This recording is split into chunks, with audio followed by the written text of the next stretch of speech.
Thinking about pregnancy when you have a pre-existing heart condition can feel, well, a little like you're navigating uncharted territory, right?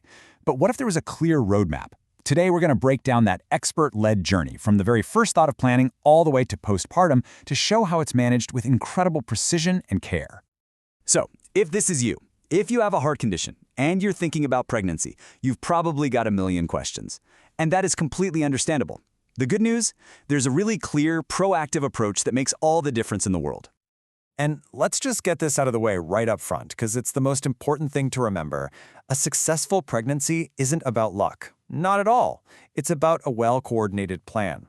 With the right team and careful management, this journey can be a safe and healthy one. And it all starts long before you even conceive. That journey really begins here, at the starting point.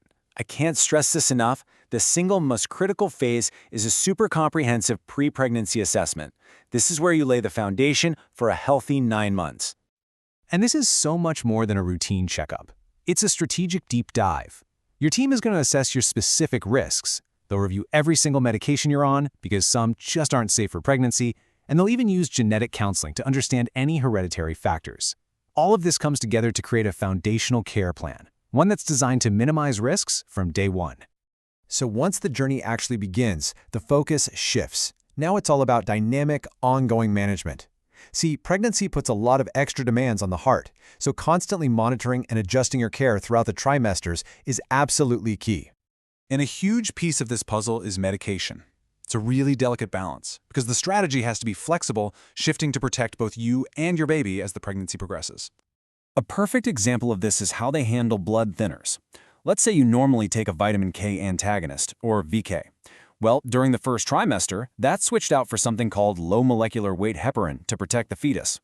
Then you might go back on the VK for a while, only to switch back to heparin again around week 36 to get ready for delivery. It's this careful strategic switching that shows you just how targeted and time-sensitive this whole approach has to be. All of this careful management, all these adjustments, they're all building towards the big day, the delivery itself. As you get closer, your medical team develops a highly specific plan for not just how the baby will be delivered, but also when. In this timeline, it's tailored specifically to you. If your heart condition is stable, the goal is usually a full-term delivery around week 39. But if a complication pops up, like preeclampsia, that's a condition with high blood pressure, the team might aim for an earlier delivery, say at week 37, just to reduce any extra stress on your heart. Okay, so what about the method? There's a really common misconception out there that having a heart condition automatically means you need a C-section. But in reality, for most patients, a vaginal delivery, a natural birth, is actually the preferred and recommended approach. So, that brings up a pretty obvious question, right? What are the specific reasons a medical team would actually recommend a C-section? It's not just a random call, it's based on very clear data. And one of the most critical pieces of data has to do with the aorta, the body's main artery, specifically its diameter. If the aorta has widened or dilated past a certain point, the strain of labor can just be too risky. And that magic number, that threshold, is 45 millimeters. And look at how specific these guidelines are. You can see a really clear, data-driven progression here. Below 40 millimeters, the risk is pretty low. In that 40 to 45 millimeter range, the team still prefers a natural birth, but they'll often assist to speed things up and reduce strain. But once you cross that 45 millimeter mark, that's the critical point where the risk becomes too great, making a planned C-section the safest option for everyone. Now, while the goal is always a smooth, planned delivery, medical teams are also prepared for those rare, worst-case scenarios. In the very unlikely event of something like a cardiac arrest during pregnancy, there is a specific, time-sensitive protocol in place designed to save both lives. If the pregnancy is past 20 weeks, the very first thing they do is manually push the uterus to the left. It sounds simple, but this relieves pressure on major blood vessels and helps get blood flowing back to the heart. The obstetrics team is called in immediately, and the goal is to perform an emergency C-section and deliver the baby within 5 minutes. Just knowing this plan exists is incredibly reassuring. But the journey doesn't just end when the baby arrives. The postpartum period is a time of major change for your body, and it requires its own dedicated phase of careful monitoring and follow-up.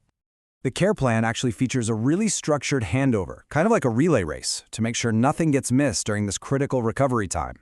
Your obstetrician manages the first 6 weeks, and then care transitions right back to your primary cardiologist. And within a year, they'll do more imaging just to establish a new baseline for your long-term health. So, we've walked through planning, the pregnancy itself, delivery, and postpartum. But there's one core principle, one golden thread that connects every single stage. And honestly, it is the most important takeaway from this entire process.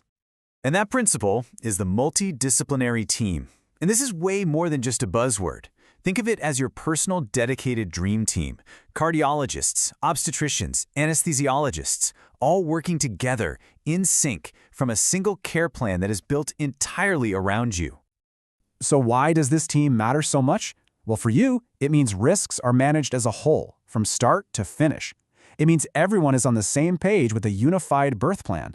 And most importantly, it means that you, the patient, are placed at the absolute center of every single decision. So if you boil it all down, the one thing to remember from all of this, it's all about partnership. Successful outcomes aren't just the result of good medicine. They are the result of a true partnership between cardiology, obstetrics, and, this is the most important part, you. You are an active, essential member of this team. Ultimately, knowledge and preparation are power. This whole planned, team-based approach transforms what could be a journey of uncertainty into one that you can navigate with real, genuine confidence. And that kind of leaves us with a final thought, doesn't it? This model of integrated, patient-centered care is so incredibly powerful. It really makes you wonder how many other complex health journeys could be improved by applying this exact same collaborative approach. Thanks so much for joining us for this explainer.